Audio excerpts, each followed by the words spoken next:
गावठी पिस्टल बाळगणारे दोघे जेरबंद. स्कोडा कारसह 7.5 लाखांचा मुद्देमाल जप्त.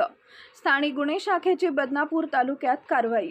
स्थानिक गुन्हे शाखेचे पथक काल रात्री बदनापूर तालुक्यातील गस्तीवर असताना पथकात सचिन साहेबराव विंचाळ वय वर्ष 25 आणि भाऊलाल देवचंद जराडे वय वर्ष 37 दोघंही राहणार नांदी तालुका अंबड हे त्यांच्याकडील स्कोडा कार क्रमांक MH02BP0221 मध्ये अवैधरित्या अग्निशस्त्र गावठी पिस्टल बाळगत असून सोमठाणा ते बदनापूर रोडनं बदनापूरकडे येणार असल्याची माहिती मिळाली.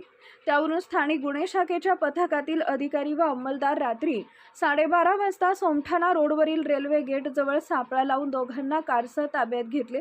पंचासमक्ष कारची झडती घेतली असता कारच्या डाव्या बाजूचे समोरच्या सीट खाली असलेले छुप्या कप्प्यामध्ये गावठी पिस्टल व 2 जिवंत काडतुसं मिळून आली. दोन्ही इस्मांच्या ताब्यातून 41,000 रुपये किमतीचे गावठी पिस्टल, 2 जिवंत काडतुसं व 7 लाख रुपये किमतीची स्कोडा कार असा एकूण 7,41,000 रुपये किमतीचा मुद्देमाल जप्त केलाय. दोन्ही आरोपींविरुद्ध पोलीस ठाणे बदनापूर इथं गुन्हा दाखल करण्यात आला आहे.